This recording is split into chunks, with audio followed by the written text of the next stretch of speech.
Salut la team, revenons sur la série The Watcher, que je n'arrive pas à me sortir de la tête, et depuis que la série a été renouvelée, on pourrait se demander, mais qui est le veilleur dans la série?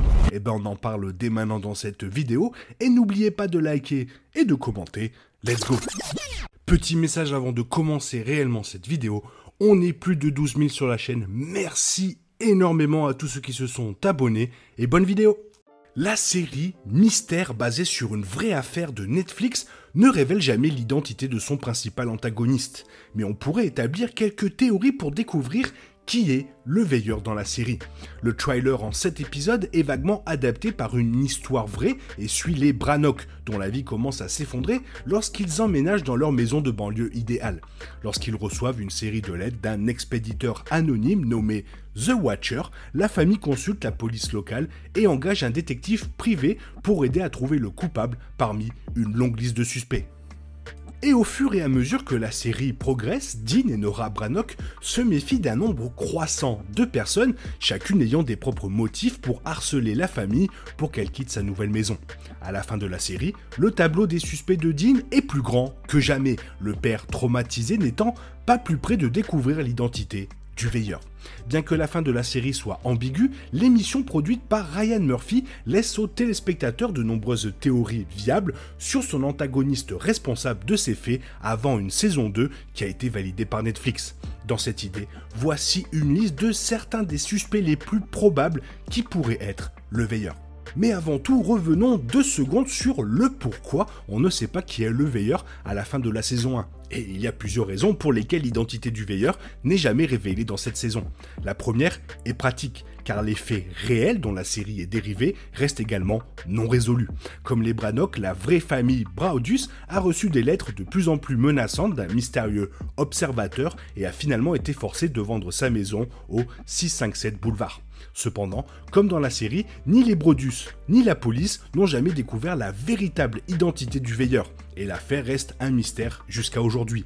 En choisissant de ne pas révéler l'identité de l'observateur, la série se termine en fait de manière réaliste. La seconde option est plus thématique. Plutôt que d'être un thriller policier traditionnel avec un seul suspect révélé dans le final, la série est en grande partie un commentaire social qui explore la paranoïa, la méfiance, le voyeurisme et les différents types d'observateurs qui occupent la société moderne.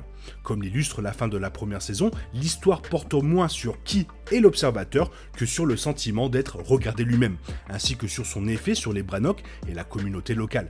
En effet, la série se termine avec Dean et Nora revisitant le 657 boulevard et observant les nouveaux propriétaires, ce qui implique que le cycle se répétera et que l'observateur n'est peut-être pas une seule personne, mais un pseudonyme adopté par de nombreuses générations.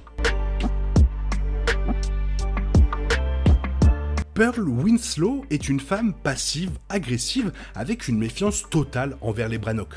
En tant que membre dévoué de la Westfield Preservation Society avec Jasper, elle a tout intérêt à maintenir l'architecture traditionnelle de Westfield. Son dédain pour tout type de changement apporté au 657 boulevard et sa colère envers les mises à jour des Brannock lui donnent un motif évitant d'être le veilleur.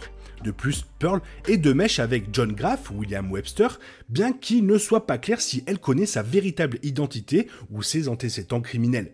Sa connaissance du tunnel secret sous la maison, sa relation avec John Graff et ses motivations claires éveillent tous les soupçons sur son personnage. Contrairement à d'autres personnages suspects de la série, Pearl n'est jamais complètement absous de tout soupçon et reste une possibilité probable d'ici la conclusion de la série. Roger Kaplan est un professeur de lycée et un passionné d'architecture de longue date qui figure principalement dans la seconde moitié de la première saison.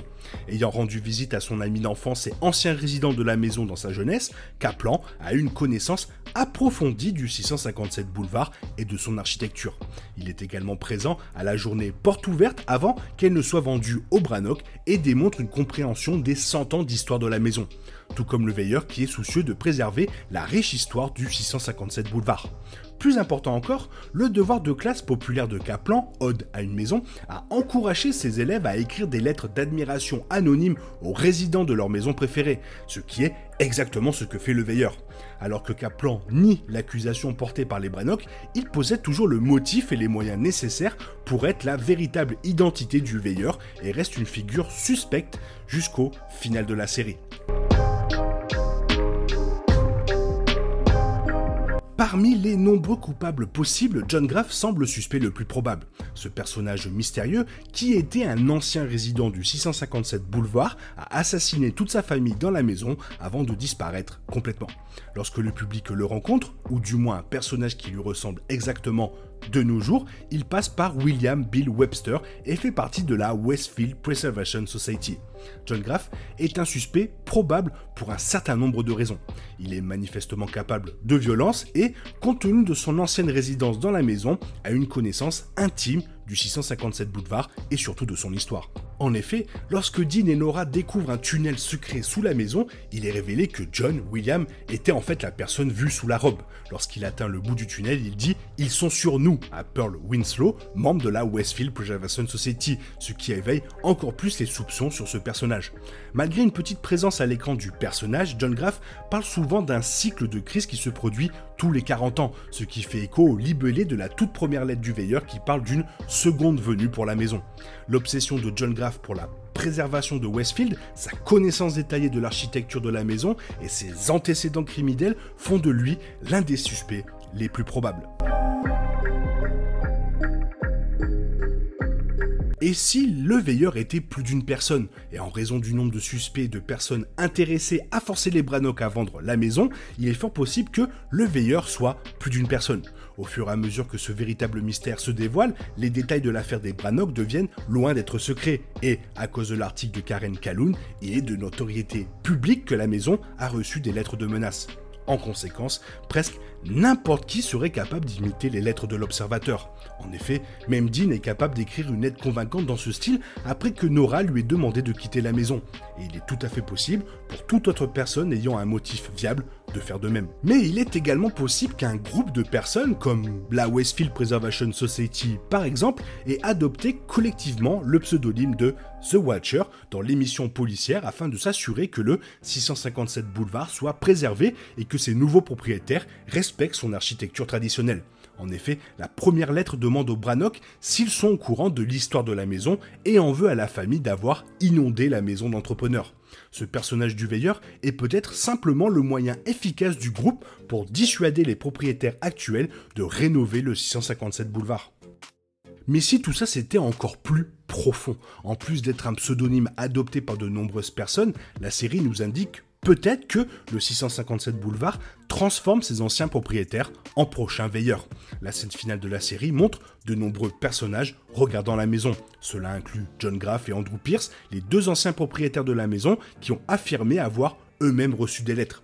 C'est aussi exactement ce qui arrive à Dean Brannock à la fin de l'histoire. Poussé à l'obsession et à la paranoïa par son expérience dans la maison, il revisite le 657 boulevard et dit à ses nouveaux propriétaires qu'il veillera.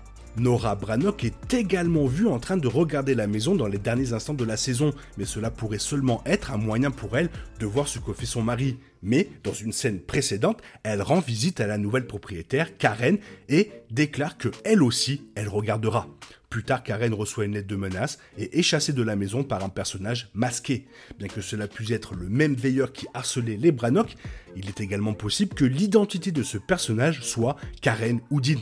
Bien qu'il y ait de nombreux suspects probables parmi sa distribution de personnages, la série de Netflix est un véritable thriller policier délibérément mystérieux où la question est bien plus importante que la réponse. Et maintenant la question se pose de savoir si la saison 2 verra le cast revenir et si on nous délivrera une réponse plus fictive que réelle de qui est véritablement le veilleur.